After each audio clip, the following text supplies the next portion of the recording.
Assalamualaikum students, in this video we will discuss AIOU 1429 Spring 2023 paper for Spring 2025. Last 4 questions. Question number 5 है, in a certain marketplace the demand and supply function for a commodity are as follows. अशिया की demand और supply function हमें दे दिया गया है. हमने सबसे पहले निकालना है what are the initial equilibrium price and quantity. Equilibrium का मतलब होता है ऐसा पॉइंट जहाँ पर डिमांड और सप्लाई आपस में इक्वल हो जाए. हमने क्वांटिटी निकालनी है और प्राइस मालूम करनी है. सबसे पहले फर्स्ट कर लेते हैं. सबसे फर्स्ट पे है 1. हम लिखेंगे एक्विलिब्रियम. एक्विलिब्रियम ऐसे पॉइंट पर होता है जहाँ पर डिमांड और सप्लाई आपस में इक्वल हो जाए. Equal supply. डिमांड की अब यहाँ पर जो हमें इक्वेशन दी गई है वो लिखेंगे 100 माइनस 5Q और सप्लाई की लिखेंगे 20 प्लस 4Q. क्वांटिटी की और प्राइस की वैल्यूज़ निकालने हैं. Q की यहाँ से निकाल लेंगे, फिर किसी एक वैल्यू में किसी एक फंक्शन में वैल्यू पुट करके Q की P का आंसर निकाल लेंगे. 100 एज इट इज़, 20 यहाँ पर प्लस हो रहा है, इस साइड पर आकर हो जाएगा माइनस, इक्वल 4Q यहाँ पर माइनस हो रहा है, इस साइड पर आकर हो जाएगा plus 5Q. 100 minus 20 equal to 80, 4Q plus 5Q equal to 9Q. 80/9 equal to Q. 80 divide 9, 8.89 equal to Q.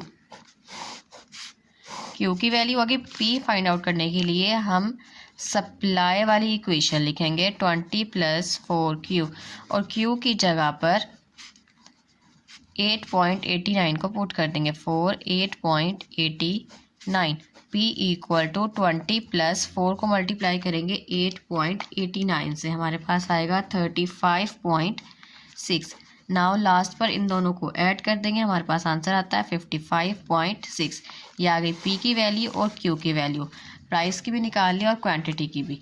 Next question है, assume an imaginative advertising campaign shift the demand function two places to the right. यहाँ पर कहा गया है कि assume करें कि जो कंपनी है वो अच्छा खासी एडवर्टाइजमेंट करती है, जिसकी वजह से जो उनका स्केच है, जो उनका फंक्शन है डिमांड फंक्शन, वो 2 प्लेसेस राइट साइड पर शिफ्ट हो गया है. अब हमने सबसे पहला काम क्या करना है, sketch the initial demand and supply function. जो पुराना हमारा डिमांड और सप्लाई फंक्शन था ये वाला, इसमें से हमने इसका ग्राफ ड्रॉ करना है. उसके बाद sketch the new demand function. यहाँ पर फिर उसी फंक्शन के अंदर हमने न्यू डिमांड फंक्शन जो है उसको स्केच कर देना है. लास्ट पर है find the new equilibrium price and quantity. Last पर हमने new equilibrium price and quantity find out करनी है. तो सबसे पहले हम पुराना ग्राफ बनाएंगे, उसके बाद नया फंक्शन, फिर नया ग्राफ और लास्ट पर प्राइस और क्वांटिटी की वैल्यूज फाइंड आउट करेंगे. ये एक मैंने ग्राफ ड्रॉ किया जिसमें एक वैल्यू को हमने यहाँ पे प्राइस लिखा है और दूसरे को क्वांटिटी. अब हमने क्या करना है, इनिशियल ग्राफ बनाना है. तो यहाँ से जो इस तरीके से लाइन आएगी ये हमारे पास डिमांड फंक्शन है, और जोन से वाली यहाँ से इस तरह आएगी ये हमारे पास सप्लाई फंक्शन है. अब क्या है, जो डिमांड फंक्शन है वो आगे शिफ्ट हो गया है, तो हमने यहाँ पर जो ग्राफ बनाना है डिमांड का वो थोड़ा आगे करके बनाना है. यहाँ पर भी वो ग्राफ बना सकते हैं, या फिर आप न्यू तरीके से इतना ग्राफ बनाने के बाद उसको बना सकते हैं. अब जो डिमांड फंक्शन है वो राइट साइड पर 2 फंक्शन जो है वो आगे शिफ्ट हो गया, तो हमने यहाँ पर उसकी लाइन ड्रॉ कर देनी है और यहाँ पे लिख देंगे D बार कि जो हमारे पास न्यू फंक्शन बना है कि उसका ग्राफ है. नाउ यहाँ से इस पॉइंट से हम इस तरीके से वैल्यूज़ लिखेंगे जो कि होगी Q बार, और यहाँ से जब लिखेंगे तो वो होगी P बार. ये ग्राफ था, दोनों ग्राफ मैंने एक ही में बना दिए. आप चाहें तो अलग अलग बना सकते हैं या फिर एक में ही बना लीजिए. नेक्स्ट, अब ग्राफ दोनों तैयार हो गए. अब हमें चाहिए न्यू Q और P की वैल्यू. न्यू Q बनाने के लिए सबसे पहले हम यहाँ पर लिखेंगे कि जो हमारे पास क्वांटिटी है, quantity function increase 2 places right side. Quantity function को लिखेंगे। क्वांटिटी फंक्शन था यहाँ पर 100 माइनस 5q। 100 माइनस 5q है, दो प्लेसेस जो है वो राइट साइड पर शिफ्ट हो गया, तो हमने 100 के अंदर कांस्टेंट के अंदर 2 को ऐड कर देना है। ये हो जाएगा 102 माइनस 5q। नेक्स्ट अब हमने इस नई इक्वेशन का यूज़ करते हुए क्वांटिटी की और प्राइस की वैल्यूज़ फाइंड आउट करनी है। तो सबसे पहले हम लिखेंगे एक्विलिब्रियम। एक्विलिब्रियम उस वक्त होता है जब क्वांटिटी और सप्लाई आपस में इक्वल हो जाए। क्वांटिटी में ये वाली इक्वेशन लिखेंगे -5q, और सप्लाई में वही पुरानी इक्वेशन लिखेंगे 20 + 4q। Now 102 as it is, 20 यहाँ प्लस हो रहा है, इस साइड पर आकर हो जाएगा minus. 4q as it is, 5q minus हो रहा है, इस साइड पर जाकर हो जाएगा प्लस।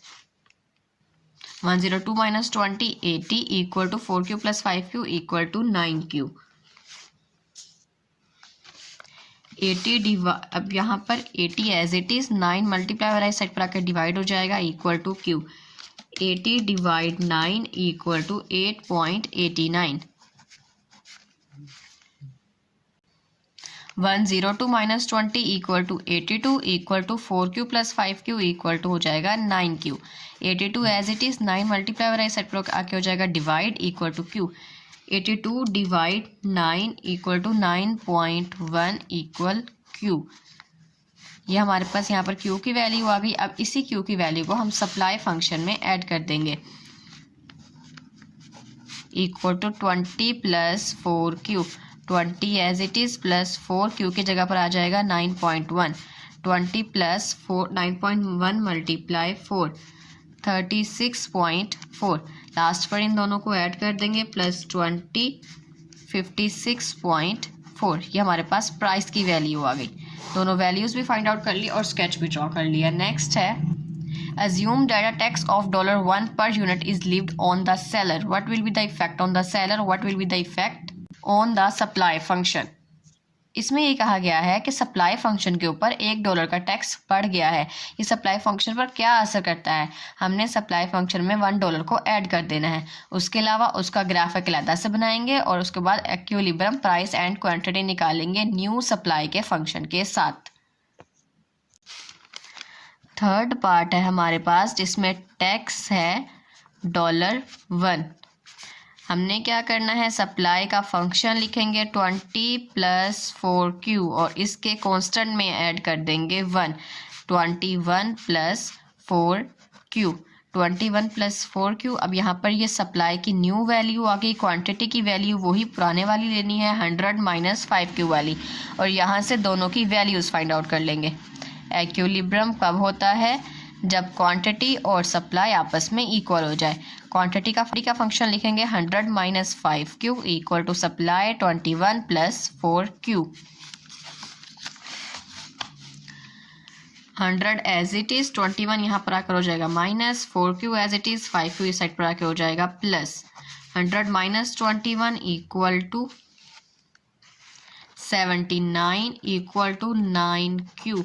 79/9 डिवाइड हो जाएगा, इस साइड पर q एज इट इज़ रह जाएगा। 79 डिवाइड 9 8.78 इक्वल टू q। यहाँ पर q की वैल्यू आ गई। अब प्राइस की वैल्यू लेने के लिए इस न्यू इक्वेशन में ही, जो हमने न्यू इक्वेशन बनाई है, इसके अंदर q की जगह पर 8.78 पुट कर देंगे। Put q equal to 8.78 in supply function. Supply का फंक्शन लिखेंगे इक्वल टू 21 + 4q की जगह पर आएगा 8.78। Supply function equal to 21 + 8.78 multiply 4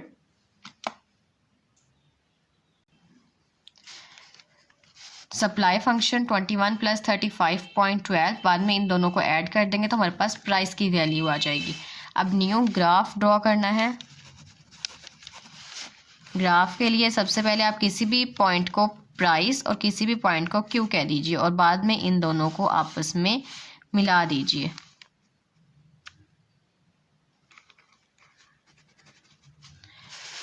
अब हमने यहाँ पे ये ड्रॉ करना है कि ये वाला हमारी प्राइस है और ये वाली जो है वो क्वांटिटी है।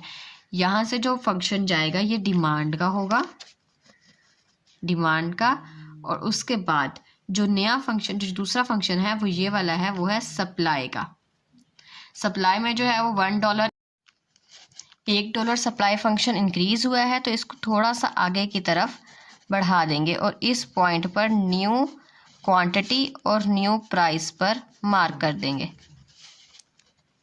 ये ग्राफ हमारा ड्रॉ हो गया। नेक्स्ट क्वेश्चन है 410 sales person, 350 construction worker, it is a found that 164 of sales person and 196 construction workers. एक सर्वे के मुताबिक उन्होंने सेल पर्सन और कंस्ट्रक्शन वर्कर्स की वैल्यूज़ बताई हैं। उसके अलावा बताया है कि इनमें से कुछ ओवरवेटेड हैं। हमने क्या देखना है, सबसे पहले this person is a overweight, हमें वो मालूम करने हैं जो ओवरवेट हो। वैल्यूज, गिवन वैल्यूज़ को लिखेंगे पहले। गिवन है हमारे पास सेल्स पर्सन जो कि हैं 410, उसके अलावा कंस्ट्रक्शन वर्कर्स हैं जो कि हैं 350। अब सेल्स के ओवरवेटेड हैं, सेल्स के ओवरवेटेड है 164 और कंस्ट्रक्शन के ओवरवेटेड हैं 196। अब हम टोटल पर्सन लिखेंगे कि टोटल पर्सन्स हैं कितने। 410 सप्लाई है और 350 कंस्ट्रक्शन वर्कर हैं, टोटल हो गए 760। उसके बाद टोटल ओवरवेटेड कितने हैं,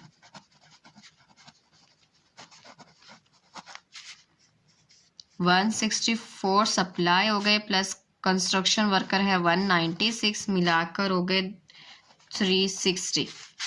उसके बाद टोटल इनमें से, क्योंकि अगर ओवरवेटेड है तो नॉन ओवरवेटेड भी होंगे, तो टोटल नॉन ओवरवेटेड की वैल्यूज़ लिखनी है।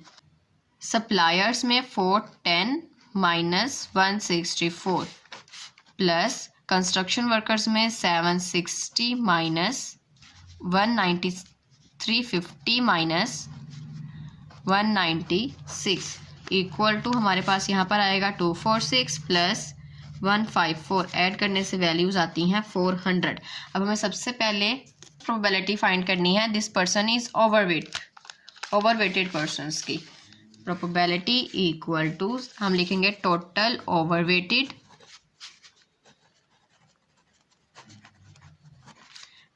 Bye total persons equal to total overweighted थे हमारे पास 360 और टोटल पर्सन्स थे 760। 0 0 से कैंसिल, 2 1 जार 2, 1 यहाँ पे कैरी चला जाएगा, 2 8 जार 16, 2 3 जार 6, 7 है, 1 कैरी चला जाएगा, 2 8 जार 16। नाउ 2 9 जार 18, 2 1 जार 2, 2 9 जार 18, 9/19 आंसर होगा इसका। इनमें हम लिखेंगे P इक्वल टू सेल्स के overweighted, sales persons overweighted by total overweighted. Sales persons overweighted के थे हमारे पास 164 और टोटल ओवरवेटेड हैं 360। दोनों को डिवाइड कर देंगे, 2 8 जार 16, 2 2 जार 4, 2 1 जार 2, 2 8 जार 60, 0, 2 4 जार 8, 2 1 जार 2, 2 9 जार 18, 0, 41/90। नेक्स्ट है question number 3। This person, question number 3, this person is overweighted given that this person is sales person. इसके लिए प्रोबेबिलिटी लिखेंगे P equal to overweighted sale persons, sales person by total sales persons. अब ओवरवेटेड sales persons है हमारे पास 164 और total sale persons है 410 equal to 2 8 जार 16, 2 2 जार 4, 2 2 जार 4, 2 5 जार 10, 2 2 जार 4। अभी वहाँ पे हमने 1 को 0 से मिलाना है तो यहाँ बीच पे हम 0 लगाएंगे, 205 और फिर 2 5 जार 10। नेक्स्ट 82 और 205 आगे डिवाइड नहीं होते तो यही इसका आंसर है। क्वेश्चन नंबर 4 है this person is a construction worker given that the person is not overweighted. Construction workers के नॉट ओवरवेटेड लेने हैं। हम लिखेंगे probability equal to construction workers में से non overweighted by total non ओवरवेटेड।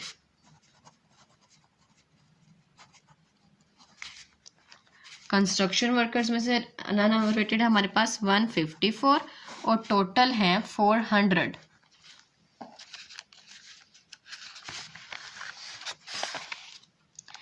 Now divide करेंगे, 2 7s are 14, 1 यहाँ पे कैरी चला जाएगा, 2 7s are 14, 2 2s are 4, 0 0, 77 by 200। Question number 5 है, this person is not overweighted given the person is construction worker. Construction worker मालूम करने हैं, हम लिखेंगे probability equal to not ओवरवेटेड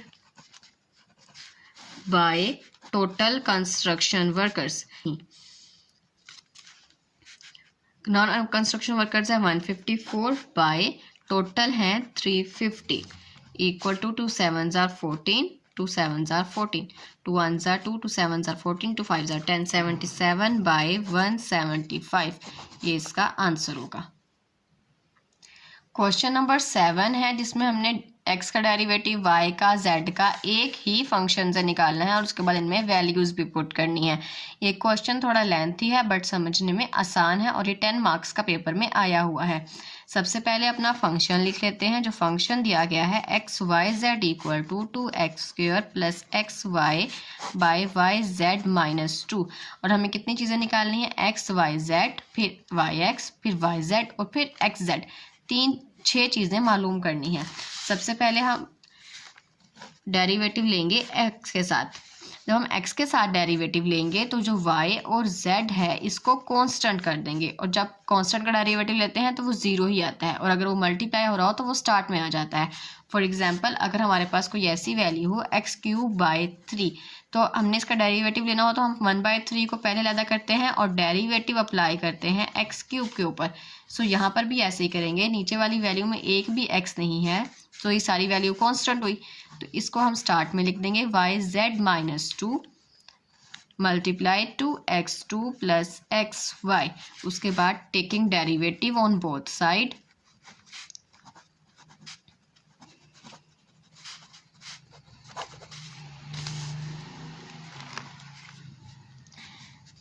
f derivative x equal to 1 yz minus 2 as it is d by dx of 2x² plus xy, 1 by yz minus 2 as it is। जब इन दोनों पे derivative होगा तो वो दोनों पे अलग अलग हो जाएगा, d by dx of 2x² plus d by dx of xy, 1 by yz minus 2। यहाँ से हम डेरिवेटिव लेंगे तो 2 2s are 4, 4x 2 में से कम हो जाएगा 1, प्लस यहाँ पर y कांस्टेंट है तो y जो है वो स्टार्ट में आ जाएगा, और x का डेरिवेटिव 1 है तो x खत्म हो जाएगा। Now 4x plus y by yz minus 2, ये इसका आंसर हो गया। नेक्स्ट अब हमने निकालना है fy के लिए फंक्शन लिखेंगे 2x² plus xy by yz minus 2। यहाँ पर ऊपर भी फंक्शन y है, नीचे भी y है, दोनों में है, तो यहाँ पर क्वोशिएंट रूल अप्लाई करेंगे। Taking derivative on both sides, यहाँ पर हमारे पास आ जाएगा f derivative y equal to d by dx of 2x² plus xy by yz minus 2 equal to, जब डेरिवेटिव अप्लाई करेंगे तो क्वोशिएंट रूल लगेगा, डिनोमिनेटर का स्क्वायर, उसके बाद denominator as it is d by dx of numerator minus numerator as it is d by dx of denominator yz minus 2,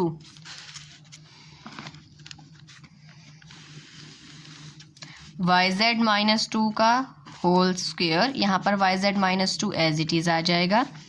जब इस वाले का डेरिवेटिव लेंगे, डेरिवेटिव है d by dx of 2x² plus xy, y का derivative ले रहे हैं तो ये वाला 0 हो जाएगा क्योंकि ये सारा कांस्टेंट है, प्लस यहाँ पर x कांस्टेंट है तो वो एज इट इज़, y का डेरिवेटिव लेंगे तो वो 1 आएगा।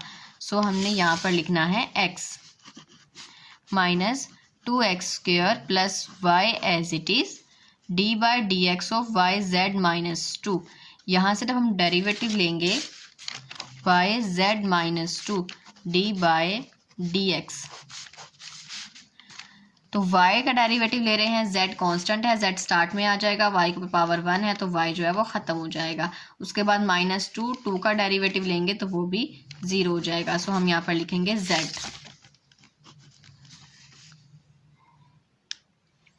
नाउ x मल्टीप्लाई होगा yz के साथ, xyz minus x2 2x minus z2 2x² और फिर z plus yz by yz-2 का होल स्क्वायर। यहाँ तक वैल्यू एज इट इज़ लिखेंगे, -2x माइनस की वजह से ब्रैकेट के अंदर के साइन चेंज हो जाएंगे, 2x² z minus yz by yz-2 whole square. यहाँ पर स्टार्ट में x था जो कि स्किप हो गया गलती से, तो यहाँ पे भी हमारे पास x आएगा और यहाँ पे भी। नाउ एक प्लस का xyz है और यहाँ पर माइनस का xyz है, ये दोनों कैंसिल हो जाएंगे। -2x minus 2x² z by yz-2 whole square. अगर हम इसको मज़ीद सिंप्लीफाई करें, यहाँ से -2 को कॉमन ले लें, -2x माइनस 2 यहाँ से बाहर चला गया, x एक रह जाएगा और उसके बाद z, ये माइनस माइनस की वजह से ये साइन तब्दील होकर प्लस हो जाएगा, बाय yz-2 होल स्क्वायर। ये हमारे पास आंसर आ गया f डेरिवेटिव y का। अब हमने नेक्स्ट निकालना है f डेरिवेटिव z। उसके लिए क्वेश्चन लिखेंगे 2x² plus xy by yz-2, taking derivative on both sides.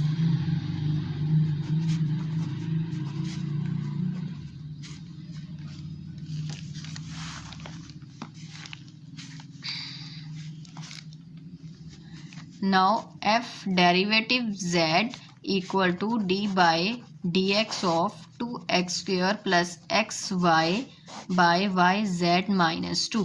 इसमें देखेंगे ऊपर वाली वैल्यू के अंदर z का एक भी नंबर नहीं है, ठीक है। z ले रहे हैं तो जो x और y है वो तो कांस्टेंट हो जाएंगे, उनका तब भी हम डेरिवेटिव लेंगे वो 0 आएगा, तो इस ऊपर वाली वैल्यू का डेरिवेटिव लेने की ज़रूरत नहीं।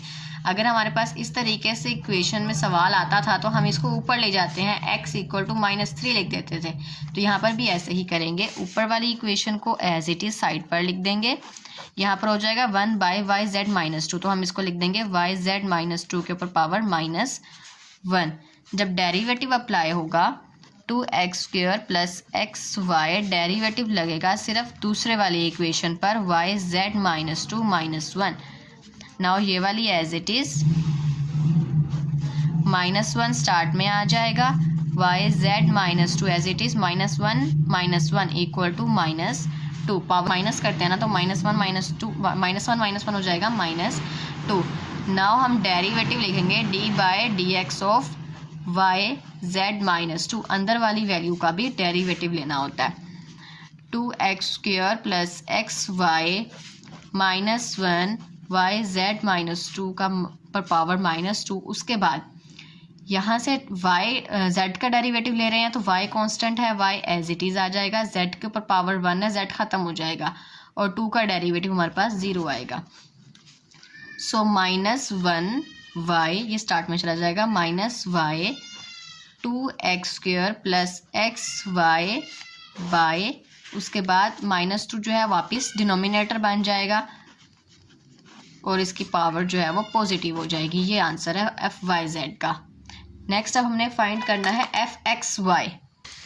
fxy फाइंड करने के लिए सबसे पहले हम fx का जो आंसर हमारे पास आया था वो लिखेंगे 4x plus y bye yz-2। उसके बाद दोनों साइड पर taking derivative with respect to z।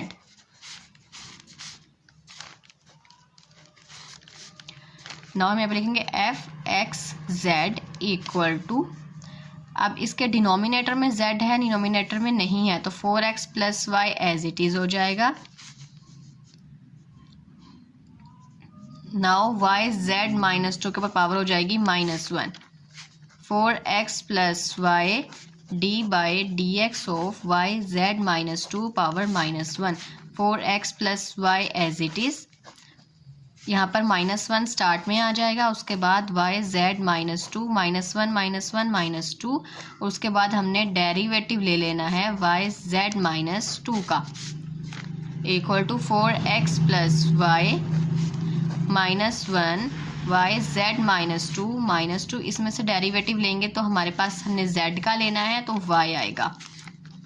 9 -1 y से मल्टीप्लाई होकर स्टार्ट में आ जाएगा, फिर 4x प्लस वाई और -2 वाली जो वैल्यू है वापस डिनोमिनेटर में चली जाएगी, y z माइनस 2 और पॉजिटिव हो जाएगा। ये आ गया एफ एक्स जेड का आंसर। नेक्स्ट है एफ एक्स वाई, ये वाला हमने मालूम किया है एफ एक्स जेड का। अब हमें नेक्स्ट निकालना है एफ एक्स वाई। इसमें सबसे पहले एक्स का जो आंसर आया था वो लिखेंगे, y Z minus 2। X y दोनों में है यहाँ पर, तो हम लिखेंगे taking derivative with respect to y. F x y, ये हमने जो वैल्यू लिखी थी ये एफ एक्स की थी। Now f x y equal to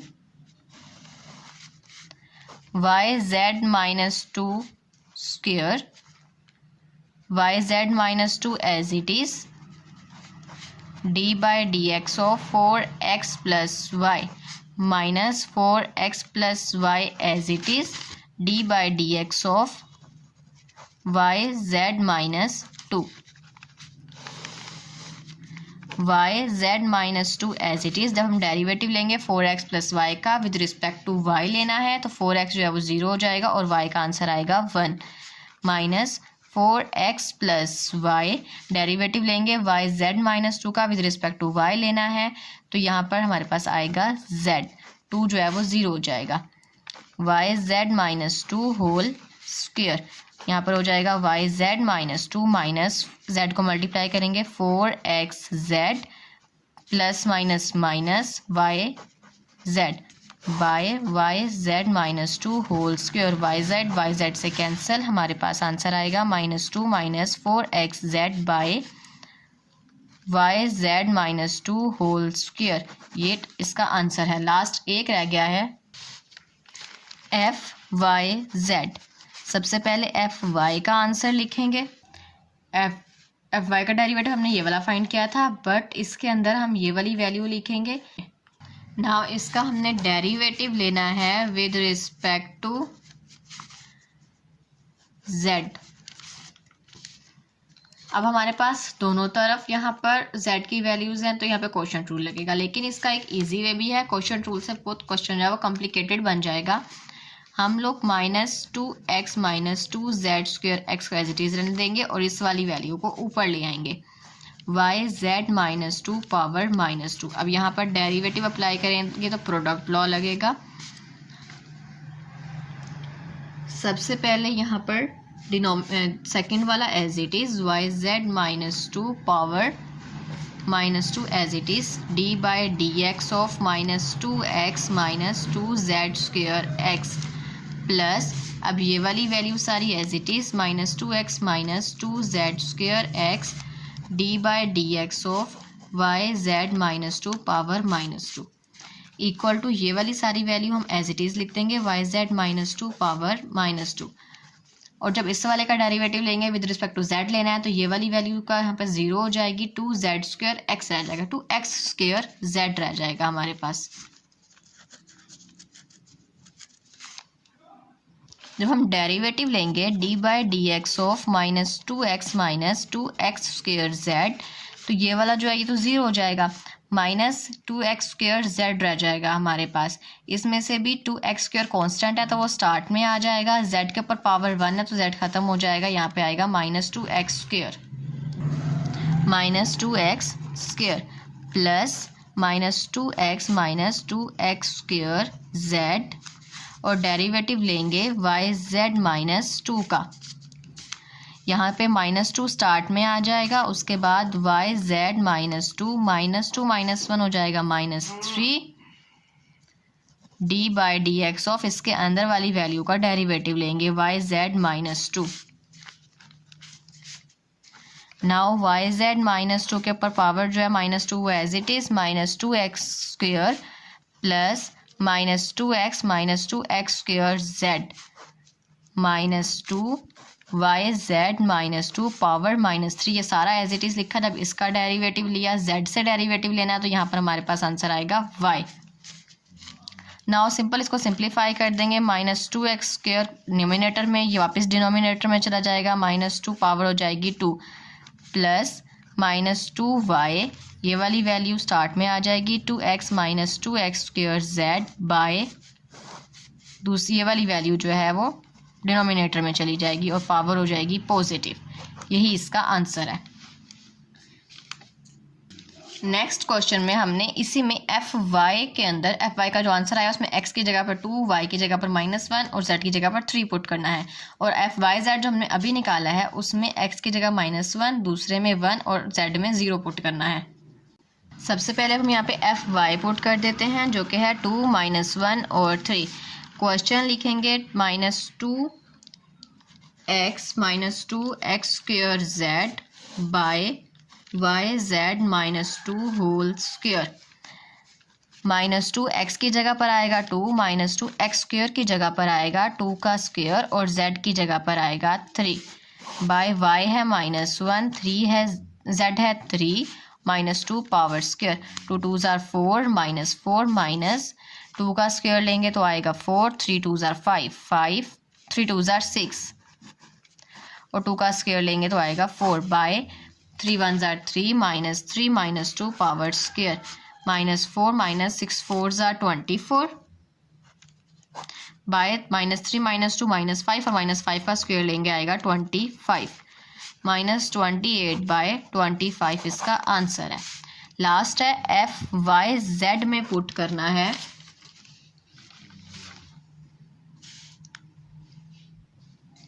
-1 1 और 0। सबसे पहले fyz का जो आंसर आया था वो लिखेंगे -2x² by yz-2 whole square plus -2y 2x -2x² z by yz-2 power cube. यहाँ पर अब हमने क्या करना है, जहाँ जहाँ पर x है वहाँ -1 2 -1 का स्क्वायर बाय y की जगह पर 1 z की जगह पर 0 -2 पावर स्क्वायर प्लस -2y की जगह पर 1 2x की जगह पर -1 -2x की जगह पर -1 स्क्वायर और z की जगह पर आ जाएगा 0 बाय y की जगह पर 1 और z की जगह पर 0 -2 पावर 3। क्वेश्चन नंबर 7 भी है, suppose z f x y describe the cost of build a certain structure.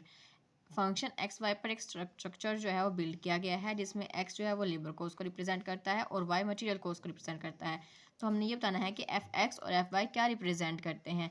ये एक कॉन्सेप्चुअल क्वेश्चन है, इसको सॉल्व नहीं करना। सबसे शुरू में लिखा हुआ है हमने एफ वाई क्या डिनोट करता है, क्या रिप्रेजेंट करता है, और उसके बाद एफ एक्स। एफ वाई ये रिप्रेजेंट करता है कि कॉस्ट चेंज किस हिसाब से बढ़ेगी अगर हम लेबर कॉस्ट को कॉन्स्टेंट कर दें, और एफ एक्स ये रिप्रेजेंट करता है कि टोटल कॉस्ट जो है वो किस हिसाब से चेंज होगी अगर हम मटेरियल कॉस्ट को कांस्टेंट कर दें। बस इसका आपने यही आंसर लिखना है।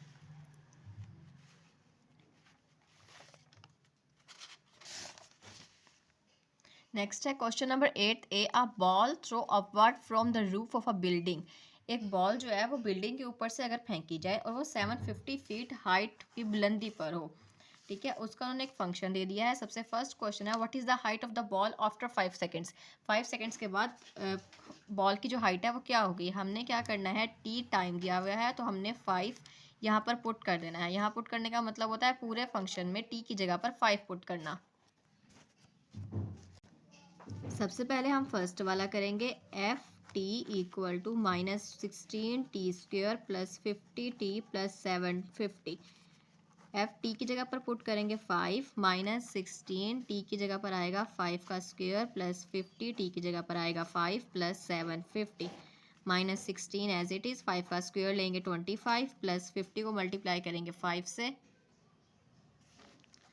250 plus 750 minus 16 multiply 25 equal to minus 400 plus 250 plus 750 last पर इन दोनों को ऐड कर देंगे तो हमारे पास आ जाएगा 600। नेक्स्ट है what is the velocity of the ball after 5 seconds. Velocity यहाँ पर ये होगी कि अगर हम इस फंक्शन का फर्स्ट डेरिवेटिव ले लें। सेकेंड पार्ट है जिसमें हमने वेलोसिटी फाइंड करनी है और वेलोसिटी इक्वल होती है सेकेंड डेरिवेटिव लेना है हमने टी का। सबसे पहले यहाँ पे फंक्शन को लिखेंगे। वेलोसिटी इक्वल होती है फर्स्ट डेरिवेटिव लेना होता है हमने फंक्शन का। सबसे पहले फंक्शन लिखेंगे minus 16 t square plus 50 t plus 750। First derivative लेंगे equal to minus 16 as it is 2 जो है वो मल्टीप्लाई हो जाएगा आके 16 के साथ और टी 2 में से कम करके लिखेंगे 1 प्लस 50 टी के ऊपर 1 पावर है तो ये ख़त्म हो जाएगा और 750 का डेरिवेटिव हमेशा 0 होता है। इक्वल टू माइनस 16 को हम मल्टीप्लाई करेंगे 2 के साथ minus 16 multiply 2 minus 32 t plus 50। ये सेकंड फर्स्ट डेरिवेटिव तो हमारे पास आ गया लेकिन हमने क्या करना है वेलोसिटी के अंदर 5 को पुट करना है जहाँ जहाँ पर टी है। तो हम लिखेंगे एफ सेकंड फर्स्ट डेरिवेटिव में 5 पुट करेंगे equal to minus 32 t plus 50 minus 32 t की जगह पर आएगा 5 plus 50 minus 32 plus 5 equal to minus 160 plus 50 equal minus 110। ये आ गई हमारे पास वेलोसिटी 5 सेकेंड्स पर। नेक्स्ट पार्ट है what is the acceleration of the ball at t0 and t5। t0 t5 पर एक्सीलरेशन कितनी होगी। तो एक्सीलरेशन निकालने के लिए हम इसी फंक्शन का सेकंड डेरिवेटिव लेंगे। वेलोसिटी के लिए फर्स्ट डेरिवेटिव लेंगे और एक्सीलरेशन के लिए सेकंड डेरिवेटिव लेंगे। थर्ड है f second derivative of t equal to minus 32 t plus 50। इसका सेकेंड डेरिवेटिव लेंगे तो माइनस 32 टी के ऊपर पावर 1 है टी खत्म हो जाएगा और 50 कांस्टेंट का डेरिवेटिव हमेशा 0 होता है तो 32 आएगा। तो टी इक्वल 0 पर भी ये 32 ही रहेगा और टी अगर हम लिख दें एक्सीलरेशन में दूसरा है 5 अगर हम 5 लिख दें तब भी ये 32 ही रहेगा माइनस 32 और ये आंसर यहाँ पर कंप्लीट हो गया। लास्ट क्वेश्चन है question number 8 B a b c d की वैल्यूज़ फाइंड आउट करनी है। इसमें सबसे पहले आप इस वाली रो को मल्टीप्लाई कर दें फर्स्ट कॉलम के साथ 1a माइनस 2c। उसके बाद फर्स्ट रो को मल्टीप्लाई कर दें सेकंड कॉलम के साथ 1a minus 1b minus 2d। Now second row को मल्टीप्लाई करेंगे फर्स्ट कॉलम के साथ 2a माइनस 3c और 2b minus 3d equal to ये वाली मैट्रिक्स जो है वो एज इट इज़ आ जाएगी। जहाँ से ये इक्वेशंस बनी हैं इन सबको मल्टीप्लाई कर देंगे 1a minus 2c equal to 1। Numbers equation बनी है इन सबको क्रॉसपॉन्डिंग वर्ड्स के साथ इक्वल में लिखेंगे। 1a माइनस 2e इक्वल आएगा c के और दूसरे वाली आएगी इक्वल 0 के। 1b माइनस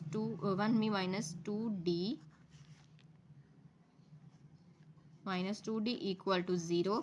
उसके बाद 2a minus 3c equal to 3 2b minus 3d equal to 2।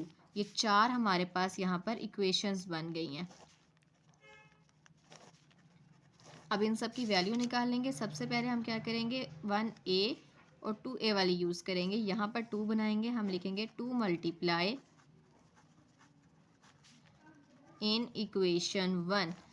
Equation 1 में 2 को मल्टीप्लाई कर देंगे 4 2a minus 4c equal to 2। Now हमारे पास इक्वेशन बन गई 5।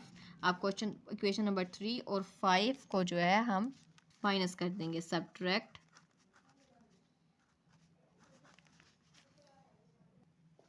Subtract 2a minus 4c equal to 2 और लिखेंगे minus 2a 3c equal to 3।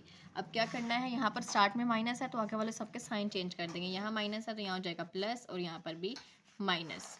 Now ये दोनों कैंसिल, प्लस माइनस माइनस, 4 में से 3 गए 1, बड़ी रकम के साथ माइनस का साइन है तो यहाँ पे हम माइनस लगाएंगे। 3 और में से 2 गए 1, बड़ी रकम के साथ माइनस का साइन है, यहाँ भी माइनस आएगा। c equal to -1 by -1, minus minus से कैंसिल, c का आंसर आ जाएगा 1।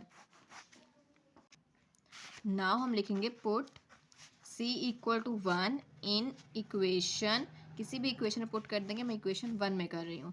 a - 2, c की जगह पर लिखेंगे 1 इक्वल टू 1, a - 2 1 ज़ा 2 इक्वल 1, a इक्वल टू -2, यहाँ पे नेगेटिव है, इस साइड पर जाकर हो जाएगा पॉजिटिव, +2, a का आंसर आ जाएगा 3। दो वैल्यूज़ फाइंड आउट हो गई, दो रह गई हैं, एक b और एक d, जो कि फाइंड करेंगे हम क्वेश्चन नंबर 2 और 4 से। 2 वाले में यहाँ पे 1 भी है और यहाँ पे 2 भी है, तो हम इक्वेशन 2 को 2 से मल्टीप्लाई कर देंगे। 2 multiply in equation 2, 2b -4d equal to 0। Now हम लिखेंगे ये वाली इक्वेशन जो है ये 6 हो गई है। सब्ट्रैक्ट 6 फ्रॉम, दूसरी इक्वेशन थी हमारे पास 4, 6 from 4, 2b -4d equal to 0 और 2b -3d equal to 2 bye, यहाँ पर माइनस लगाएंगे, सारे साइन चेंज हो जाएंगे, प्लस और इधर वाला हो जाएगा माइनस, ये दोनों कैंसिल, प्लस माइनस माइनस, 4 में से 3 निकालेंगे 1, d बढ़िया में माइनस का साइन है तो यहाँ माइनस आएगा, इक्वल टू -2, d का हमारे पास आंसर आ जाएगा -2 बाय -1, माइनस माइनस से कैंसिल 2। सिर्फ एक रह गया है b का, तो हम लिखेंगे पुट d इन इक्वेशन 2, दूसरी इक्वेशन में d को पुट करेंगे। b as it is -2, d की जगह पर आएगा 2 इक्वल टू 0, 2 2 ज़ा 4, b -4 इक्वल टू 0, -4 है दूसरे साइड जाकर हो जाएगा +4, b का आंसर आ गया 4। नाउ हमने सारे आंसर्स निकाल लिए, a का है 3, b का है 4, c का है 1 और d का आंसर है हमारे पास 2।